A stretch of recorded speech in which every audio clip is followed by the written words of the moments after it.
Here, go. Welcome, everyone. My name is Shane Staley, and I'm an Opportunity Strategic Lead with the National Homeland Security Training Office here at Idaho National Laboratory in Idaho Falls. Coming to you in sunny Idaho Falls this morning. Hope your sessions are going well. Today, we're going to be talking about the organizational security, cybersecurity competency, health, and maturity progression model. I know that's a mouthful, but hopefully by the time we're done today, you'll know a little bit more than you did before. This model is called CyberChamp. Why this? Why now? Why CyberChamp? Clear educational training and learning pathways do not exist to form a structured cyber workforce to realize organizational security goals. And the threat landscape is ever changing. And so having an ever competent cyber workforce is difficult. CyberChamp actually helps us take the vulnerabilities of our organization and help to solve those and become more competent by tying it directly to the competency health of individual roles within the organization. And the CyberChamp model provides an organization the ability to build these customized and clear educational training and learning pathways, which help us achieve our organizational security goals in this ever-changing threat landscape. This is the model. It's a customized self-help solution for industry, academia, and private sector. And basically what we do is we actually go and train a team of individuals within that organization to be able to perform this model within that company or business.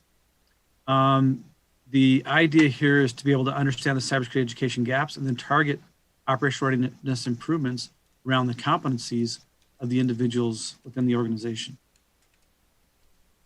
A lot of organizations sometimes aren't sure where to start or how to improve security. They might lack an organized security workforce structure.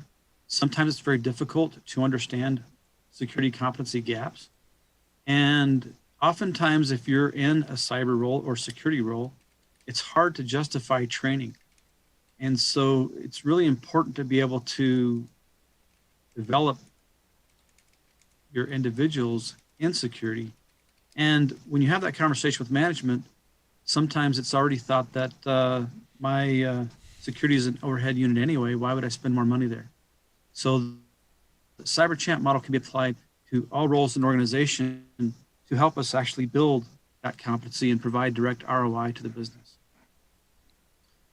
From a value proposition standpoint, we actually help establish organizational baselines where individuals become competent and stay competent. And then the way that the model works is we actually build a roadmap for improving that security posture. We help the company through the self-discovery process of how to establish an organization-wide cyber workforce profile. And then in the end,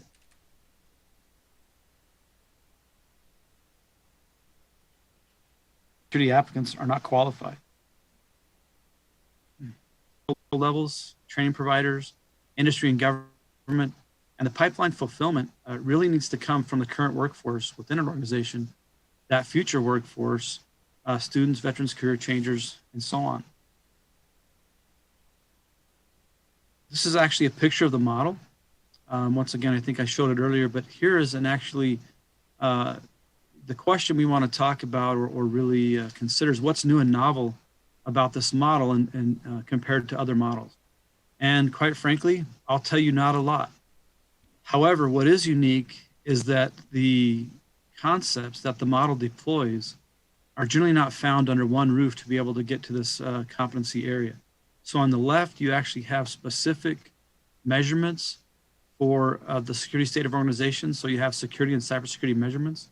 And then you create a workforce profile. So you have workforce development on this right-hand side. Then you go into specific competencies of individuals. And then we combine that with instructional design techniques and training such as Bloom's taxonomy of progressive learning and those type of items all in one model so that basically you can help your organization really understand where you are and build to get better. This next slide really focuses on the fact that workforce competency health in this lower right-hand corner, that really goes to the underside of the stair steps here, is directly linked to the organizational security operational readiness, which is the top set of those stair steps. And as you go up these stair steps, we realize that each level of competency health directly impacts security operational readiness. Now, in most cases, we would really hope that if we were doing this, we would actually improve, right? However, much like an individual, if you don't pay attention to your health and actually do some things about it, you can decline in health, and that actually will impact, in this case, security operational readiness of the organization.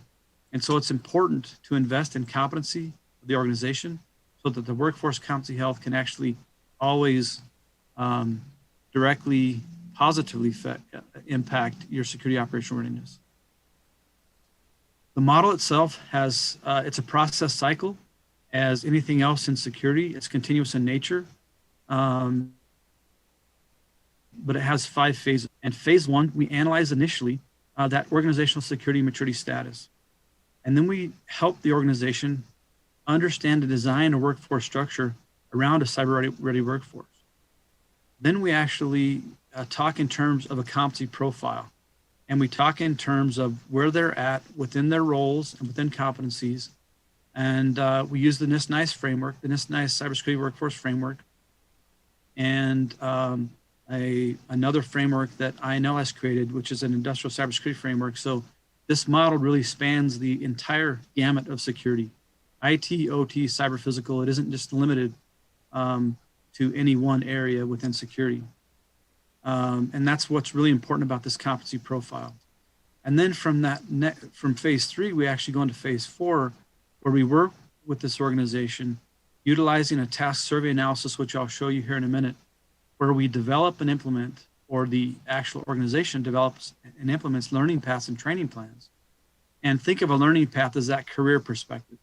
So we're going to give you a big old blob of training courses, but then you can sit knee to knee with an individual and pick out from that learning path, kind of a career perspective, what that 1 to 2 year tactical training plan looks like to be able to properly help your individual become and remain competent, and also get the maximum ROI, return on investment for the organization.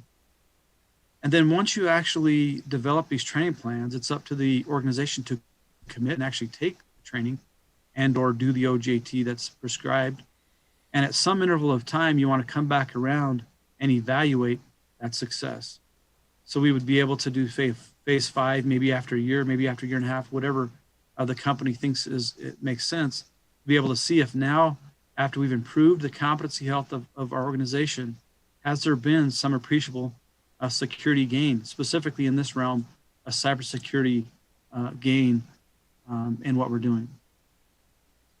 If anyone has ever actually created a course using the ADDIE model, I like to show this slide because sometimes people get really caught up on the colors and the lines and the rows and all the moving pieces. But really all we're doing is like the way you would create a course. So the ADDIE process is just basically, those 5 letters. We analyze current state, we design from that current state, we develop, lesson plans and learning, we implement that course, and then we come back around and evaluate the effectiveness of that course. That's really all we're doing for the workforce development in an organization surrounding organizational security. We're just taking that model that you would do for a single course and really just helping an organization realize that within workforce development, from analyze to evaluation. So when we talk about cybersecurity operation readiness, it's important to understand this is a workforce development model. And so we're not trying with the model to upstage or supplant any other current measurement processes. There's plenty of them out there. This is also not what you would consider a bits and bytes assessment. What we are doing is we're actually helping an organization understand where they sit in some very important realms. And you can see them across the top there, and we'll talk about them a little bit later, but where are they at in their security program maturity? What type of policy control rigor and process control rigor do they observe? What practices are observed in the organization from a security and cybersecurity perspective?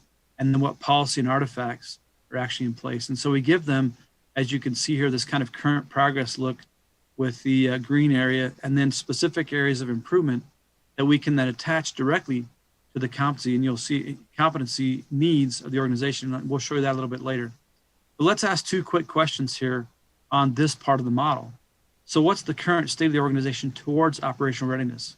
If something happened, are you ready, right? That cybersecurity notion that we don't know when it's going to happen, but it's not a fact that an if, it's probably when. And then what areas of improvement are identified based on that current state? And we talk about cybersecurity here in the question, but really more and more security is coming towards cyber physical, IT, OT, the convergence for all of these. And so the model helps in all realms there. On the second side of the model, on the right side of the model, we talk in terms of building that workforce structure. And we'll show you how we do that. But basically, let's ask a couple of questions on this side. And that is, based on the areas of improvement identified, how do organizational cybersecurity competencies align? And then based on those competency gaps, what learning and training is needed across the organization to establish, build, and then continually improve upon the security program in place? And so those are the questions that the model really helps to solve for an organization and these tie directly into the pipeline.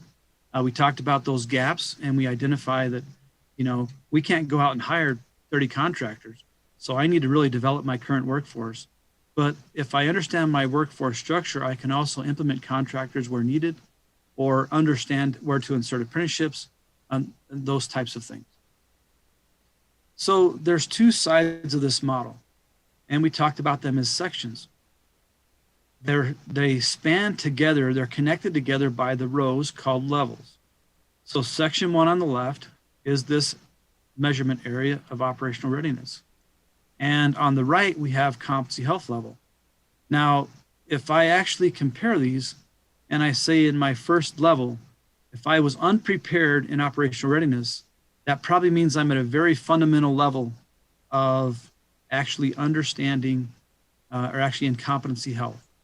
And so as I increase in competency health level, I should see hopefully an appreciable gain in my operation by linking it directly to improving the individuals in my organization, which is sometimes lost, I think, within this fight, I'll call it, with cybersecurity and security.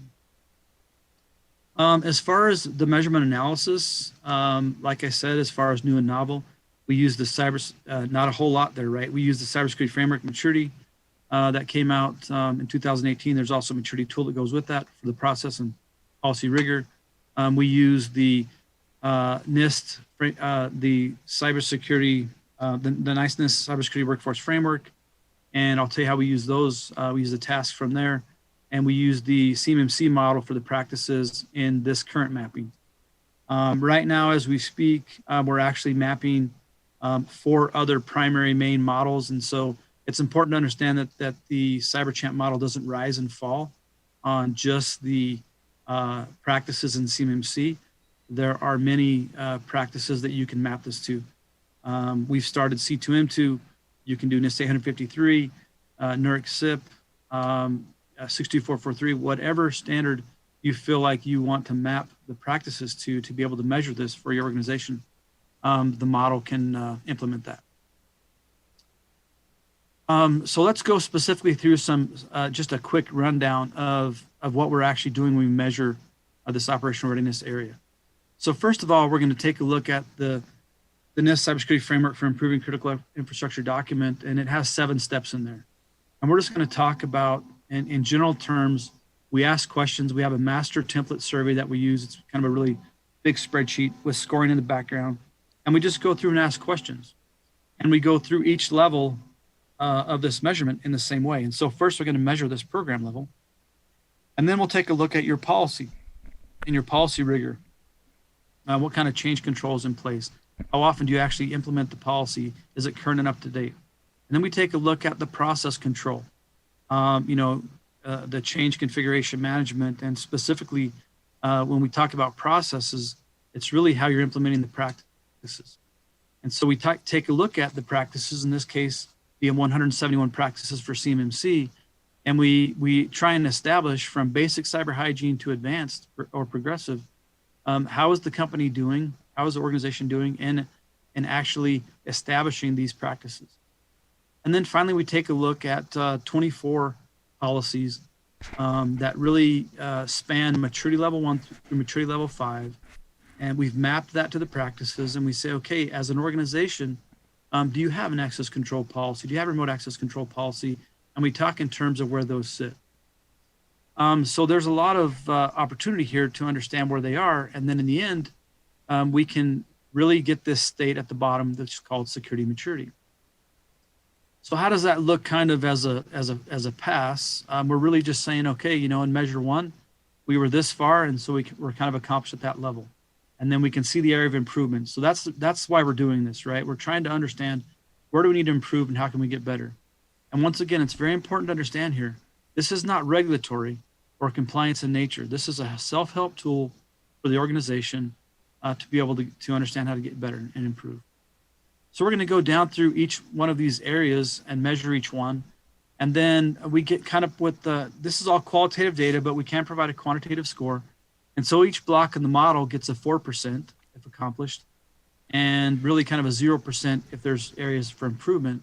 And we can add that up across the rows that we're measuring and get a cumulative total, in this case of 52%, which is in that reactive range. So based on the information we've measured, we can say this organization is reactive from a operational readiness standpoint. Now then, we go into section 2, and let's talk about, well, now that we know that, what do we need to do to improve or get better? Well, let's see who's, first of all, responsible for getting better. So what does the workforce look like, and who's supposed to be doing something? And then what's the competency level of the individuals that are assigned, and can they do it?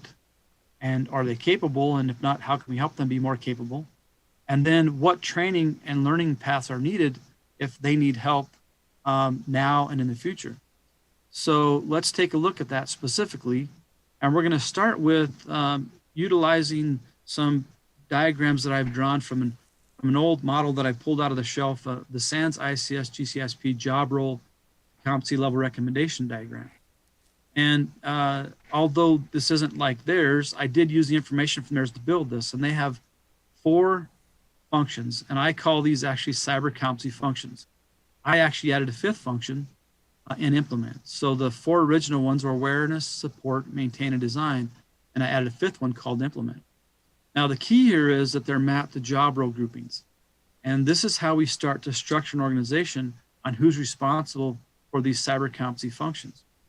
And how we get there. So basically, when I take this mapping, I can say that pretty much any job role in my organization needs awareness. But as I go up on the right, you can see that the job role groupings become less, which you would think makes total sense, because now the abilities and these competencies actually become more complex and harder to achieve. So that's the first step, is to create the cyber competency functions and the job role groupings. Then we take the organizational look at this. And the top row is job role groupings. And then the columns are the job roles associated with each job role grouping. And we've just finished modeling this with a statewide energy provider. And it was very interesting because when we got done, they had all of their roles in the organization that had really any security or cybersecurity aspect to it. And we were able to map them to this so that we could be able to understand their job structure. Well, that's great and all, but why do we do it? Well, let's go to the next step. And we now take the operational readiness, the cybersecurity operational readiness maturity level, and from the left side of the model, and then we've mapped that to the 5 cybersecurity competency functions. And then we have a conversation, or the organization has self-discovery to say, okay, based on our job role groupings, what security competency function level do they need, which is directly related to that maturity level and operational readiness. And so these X's represent the level of training needed by anyone in those job role groupings. And so you can see here that engineering communications all the way through, from awareness to design, and on all the way through here. This is a very important aspect, because the next step we're going to do is actually take a look at the areas of improvement, and then who's responsible for those areas of improvement within the organization. So before we showed you one level, now we actually have this whole matrix now where we've measured each area and we've come up with improvement areas where the organization may lack some competencies. Now the next thing we're going to do is because we've now overlaid who's responsible for the competency and how that links to operational readiness, I can now specifically show, or actually we've specifically identified which job role groupings are responsible for those issues. So if you look at the intersection of maintain and policy, I have operations technology, IT cybersecurity, engineering and IT staff job role groups responsible. So somebody in those job role groupings, if we have deficiencies here, and notice since the green check mark is to the left of my circle, we know that this is in an area of improvement. And so in this specific picture, any block that has names in there, I've actually overlaid the job role. I actually then can go and say, okay, instead of measuring across in rows, let's take a look at the competencies by function in the column. And so I do the same type of measurement and I come up with a competency health level. And in this case, as you would expect, as I mentioned earlier, the security operational readiness of the organization is directly linked to the competency health level. And in this case, they're reactive in operational readiness, and then they're intermediate in their competency health level with specific areas of improvement identified. Now that we've actually got the organizational understanding at a high level, let's now start to focus on individuals. And the way we do that is we actually created a task analysis survey. And this task analysis survey consists of the 1,005 tasks from the Niceness Cybersecurity Workforce Framework and 45 tasks from an INL model, which is industrial cybersecurity based, with 45 tasks and 5 roles. So what we do is we actually neck down, and I'm actually going to show you the task analysis survey here in a minute. We actually neck down from the 7 categories of the Niceness Cybersecurity Workforce Framework and an industrial cybersecurity category added by INL's expertise and research. And actually, quite frankly, if you're familiar with the gentleman by the name of Sean McBride, who's done a lot of research in this area, I'm a joint appointment out to Idaho State University, and then we've worked really hard on making this where an organization can use this for their benefit. So we mapped the industrial cybersecurity side in here, which generally when you talk about the Niceness Cybersecurity Workforce Framework, it's an IT model, not really known for industrial cybersecurity. However, what we do is we go from the categories, the specialties, to the roles, and that next down this task list where an individual can take a survey on what they actually perform in their job every day. And so you might ask the question, well, yeah, but the Niceness Cybersecurity Workforce Framework has tasks and knowledge and skills. And of course, if you're familiar with the newest version, they've left off abilities, but the old one has abilities. Well, that's true, but it's really hard for me to ascertain knowledge, skill, and ability. But I can talk in direct terms when I really ask you what you do every day. And so that's really why we chose tasks as this foundation for this. So I go through this, I do the task analysis survey, and the key here is if I go to a business anywhere in the industry, academia, government, and I ask, what is the name of your role? Let's say cyber analyst is the name of my role or the name of my job position. That's not going to necessarily match to the Niceness Cybersecurity Workforce Framework roles, nor is it going to match to maybe something that I can actually attribute to training. So the first thing we're going to do is we're going to take whatever role they have, whatever job they have, and map it to a role or roles within the Niceness framework. And this allows us to target specifically training because a lot of organizations have already mapped training to the Niceness framework.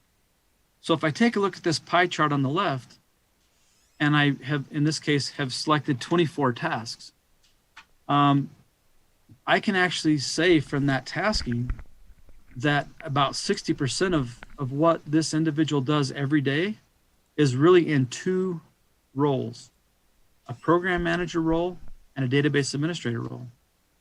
noting that most of us don't really have always a succinct role. And if you want to talk in terms of creating a training plan that makes sense for helping the individual become more competent, but more importantly, in the case of a business, provides direct impact to the ROI, let's make sure that the training is pointing at roles that directly impact the business, because I'm saying this is what I do every day. So there's two aspects or ways to look at this. The left pie chart is tasking overall. The right pie chart is actually tasks within that area. So as you can see, there were 24 tasks that I selected. 30% of those were in database administrator and in program manager. And 14 of the 24, as you can see in that little purple area, were tasks within database administration. And if I look down below, I can actually see in this program management area that of the 24 that I chose, that a smaller portion was in that kind of orangish area that's program manager. Now, this is important because I can actually really now target the specific training. So we've got the roles, we understand how to target that. Now let's talk about competency. Now, before I mention, in the background, we've taken every task and mapped it to the blooms. And if I didn't mention that, I just mentioned it, sorry. So all those tasks, the 1,050 tasks, are mapped to Bloom's wheel. And if you're not familiar with Bloom's wheel, basically this is a taxonomy of progressive learning with active words, right? And because the NIST cybersecurity framework has active words, if you take that and then you say, where's the competency match? So we have 5 cybersecurity competency functions, and this individual, really their targeted training should be at this between maintain and design of those 5 levels. So I have a role to focus on, or roles, and now I can focus on a competency that will also provide direct impact for the individual and the business. So somewhere in that top tier is where this training should be focused for this individual. So you can see here that 56% in design and 35% in maintain. So almost 90% of this individual's role is in the upper quadrant of competency. So that really helps us align that. Now here's the fun part. Now that I know all this, I have a targeted role, I have competency. Well, what training is needed? Okay, let's take a look at that. So what we've done here at INL with this model is we've taken all trainings out there, and we're still building this database, obviously. But imagine that someone from regional or local perspective, even within the state of Idaho, says, I want to be able to get training in this specific area, but that's offered by, say, BSU or ISU or U of I, or maybe one of the 6 two-year colleges, right? All this is sitting in this database, and then a person goes, I need to be trained at the design level. On this right side of this screen here, we determined already this person's targeted competency is design. Well, I've got a number of courses, and this list is kind of cut off.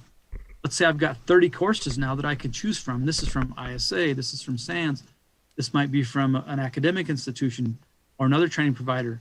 It could be from INL, right? But now I can specifically sit down with this individual knee to knee and say, over the next 2 years, what makes sense for your training path to be able to get where you need to go.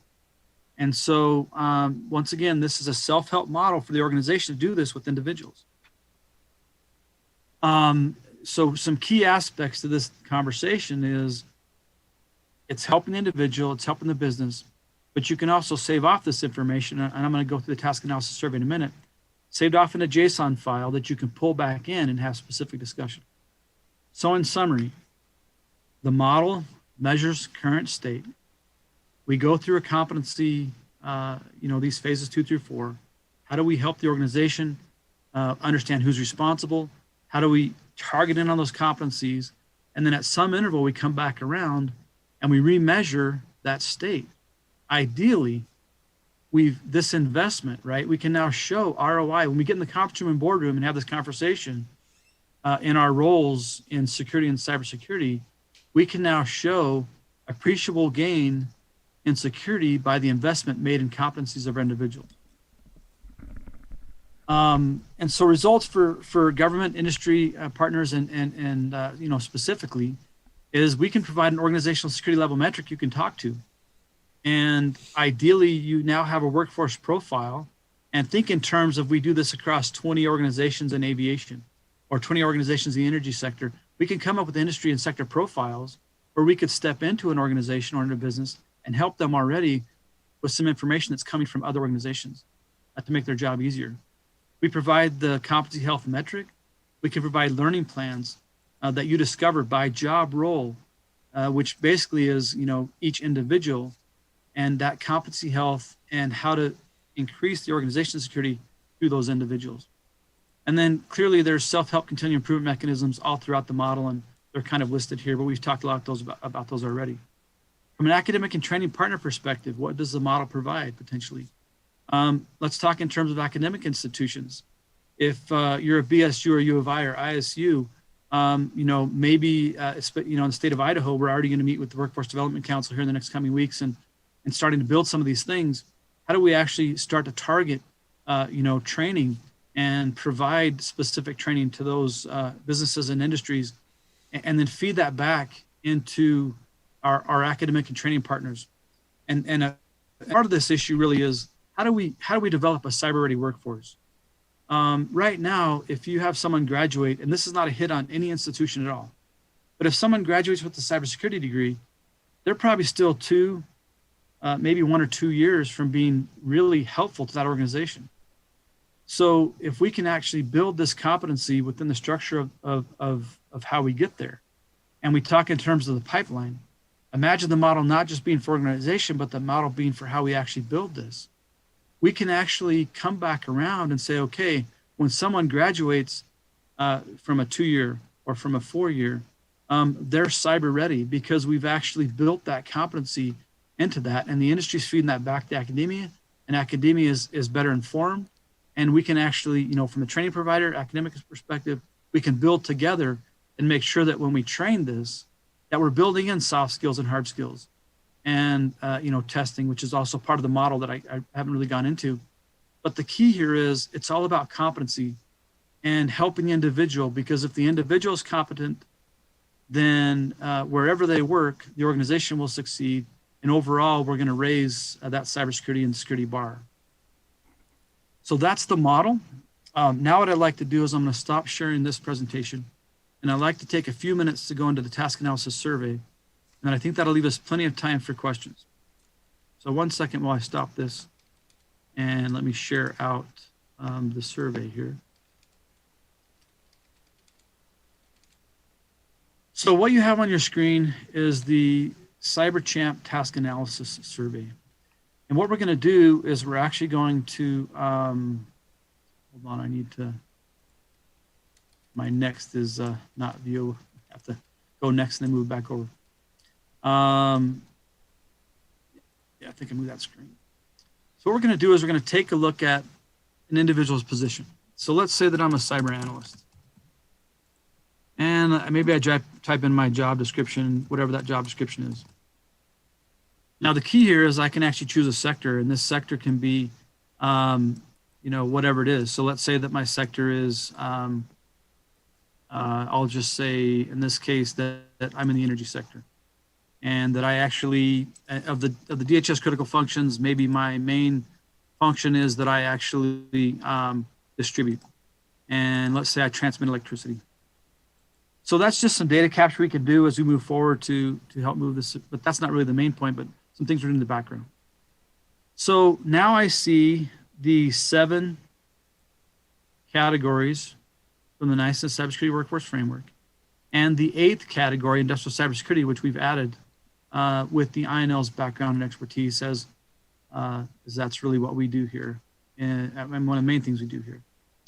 So let's say from a cyber analyst perspective that I need to analyze and collect and operate and investigate, and I have some industrial cybersecurity components, and this model is still working through. So industrial cybersecurity, we're still kind of working that. So then I go there. Let's say maybe I also operate and maintain. So I've selected my categories. Now for the specialty areas, I actually go through here and say, okay, based on that, my specialty areas. Well, systems analysis, definitely that's one of my areas. Let's say knowledge management. And now let's talk about this analysis that I do. Let's just say, for instance, in this case that I do almost all of these. And then I specifically work in collection operations, maybe cyber operations, And then I have some cyber investigation and digital forensics work, and then this industrial cybersecurity. Now I'm going to go into specific roles. So based on that information so far, what role would I most align with? Well, system security analyst, threat warning analyst, exploitation analyst, mission assessment analyst, I'll say all source collection, and then maybe I do some cyber crime, cyber defense forensics, and I do some ICS analysis, and maybe every now and then I have to do some technician work. But for now, I'll take that off.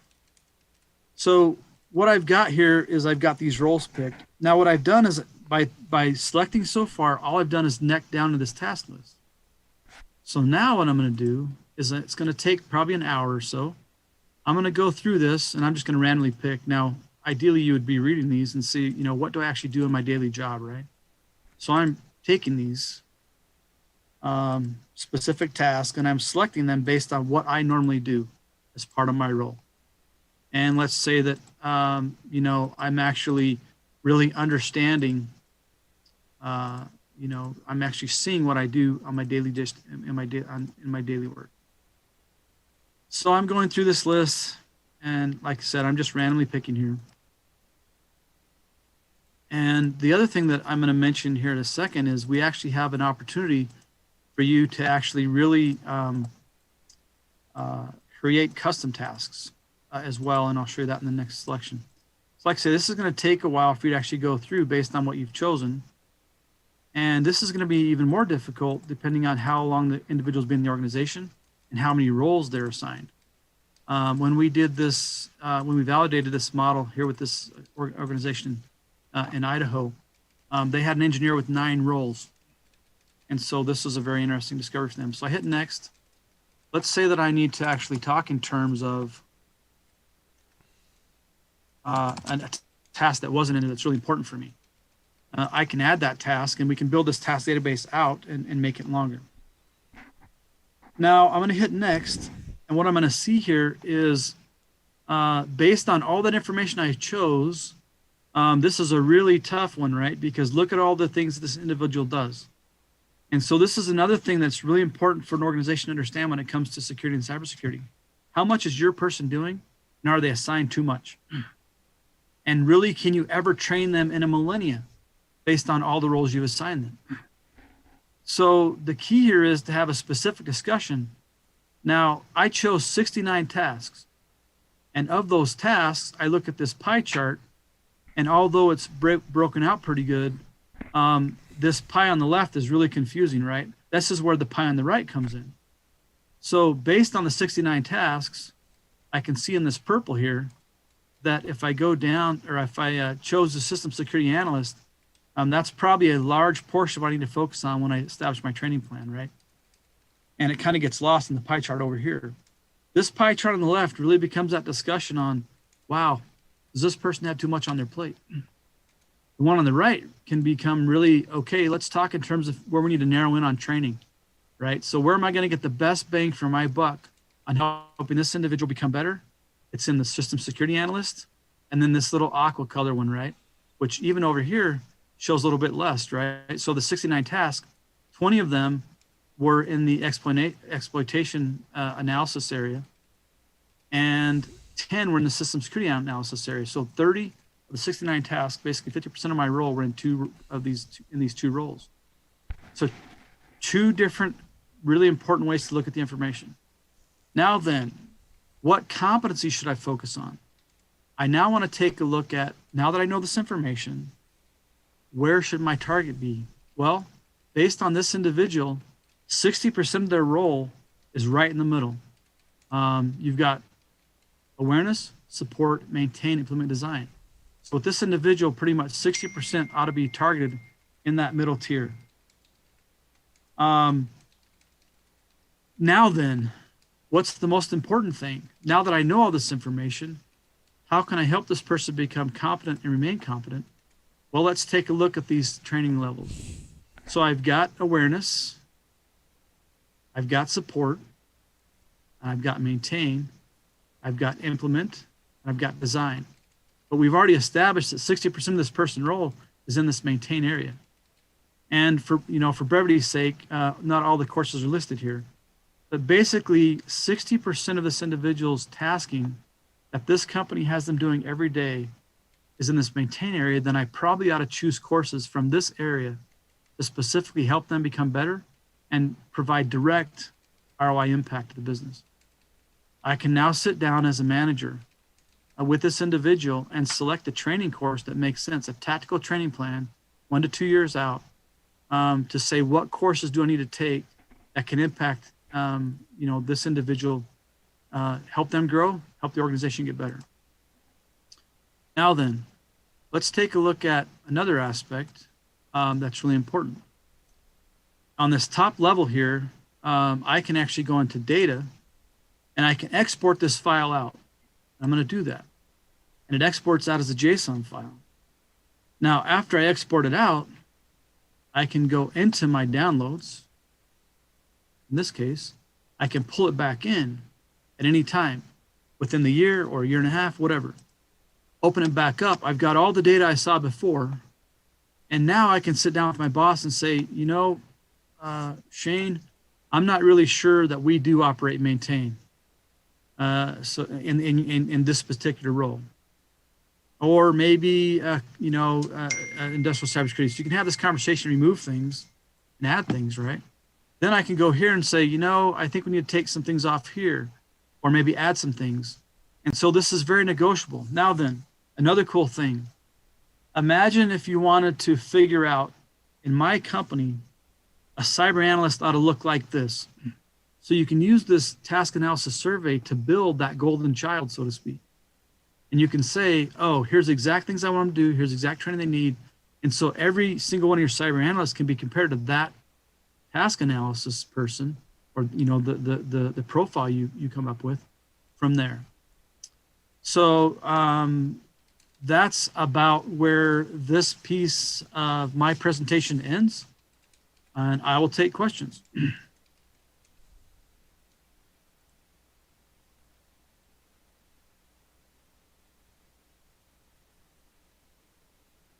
Or maybe you've been answering them in the chat and Donovan's been answering away. Yeah, stand by, Shane. We'll get you the questions. Okay, no worries. All right. Yeah, Shane, also, would you please do a quick introduction again? I think that the first part of this got cut off, so if you could just do that introduction. Thank you. Yeah, sure, no problem. I'm Shane Staley. I work for Idaho National Laboratory. I'm the Opportunity Strategic Lead in the National Homeland Security Training Office, and we do a lot of workforce development nationally and internationally, obviously in the state of Idaho. And this model really has been gaining, national and international attention. And we just finished validating the model with, and so we're looking to get it out in Idaho and help where we can. All right, thanks for that, Shane. Are you seeing any questions in there, Donaven? If so, please let us know.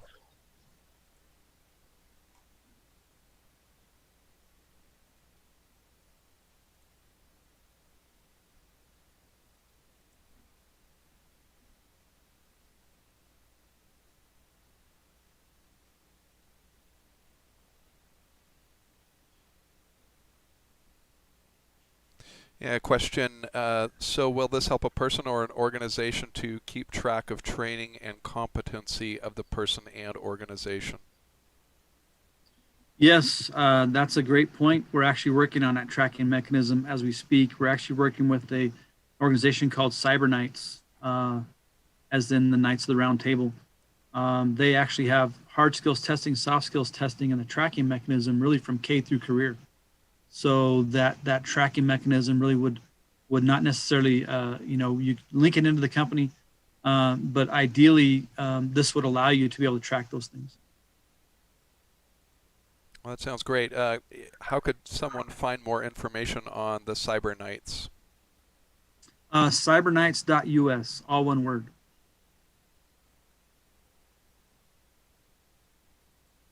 All right, very good. Looking for more questions.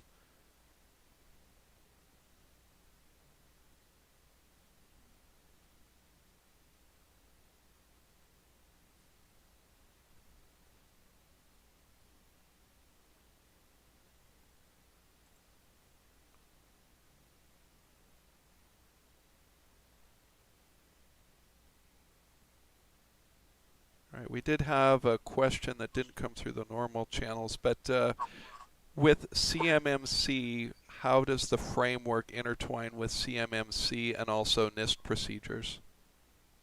So basically, CMMC has 5 levels of maturity. And so that was kind of an easy one for one of the reasons I've chosen it. Also, if you're following kind of any of the late and breaking government initiatives, the idea is that eventually you won't be able to do business with the federal government unless you're CMMC certified. And so that's the other reason I've chosen that model. And so basically there's 5 maturity levels. There are a number of practices associated with each maturity level. And so the way that it links to the model is we basically provide the measurement back to the organization and saying, you observe these numbers of cyber practices, then your cyber hygiene is at this level.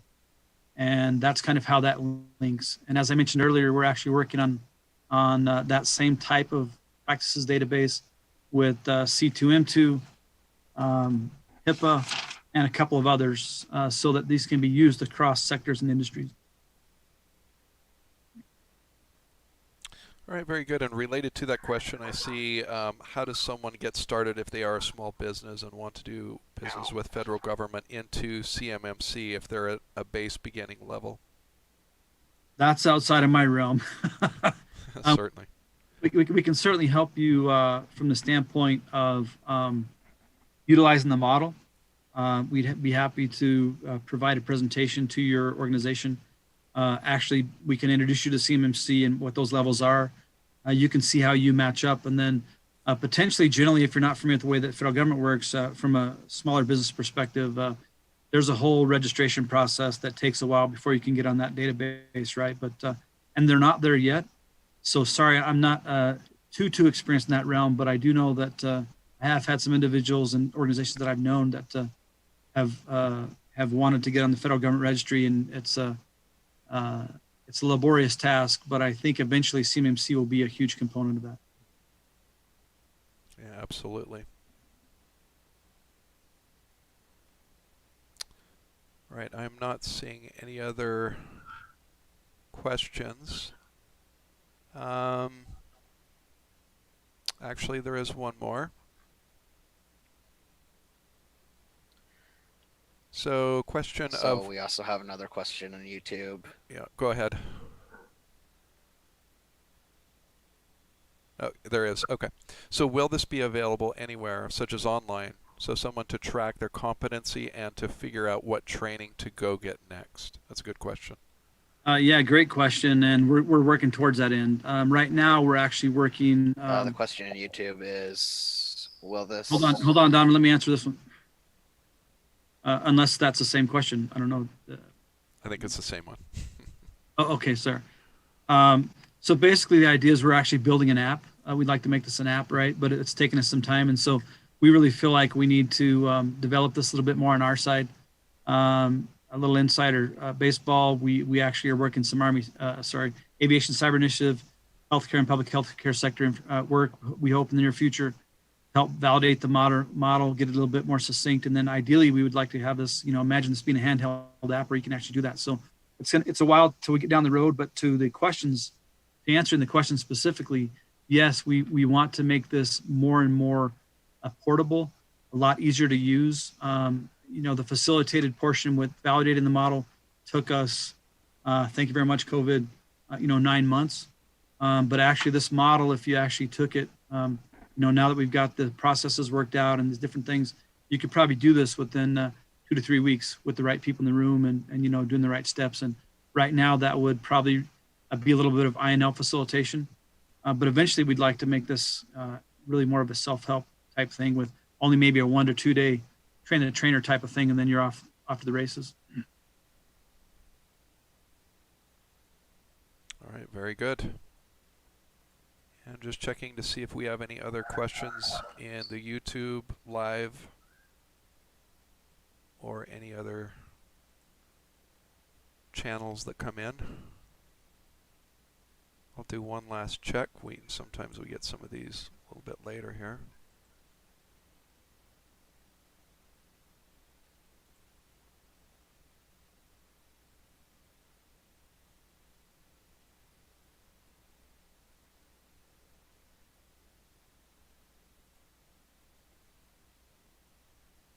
right, I don't see any others unless Donaven, if you see any.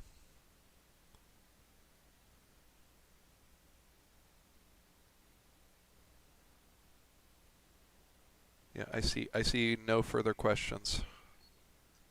All right, thank you very much. I really appreciate the opportunity.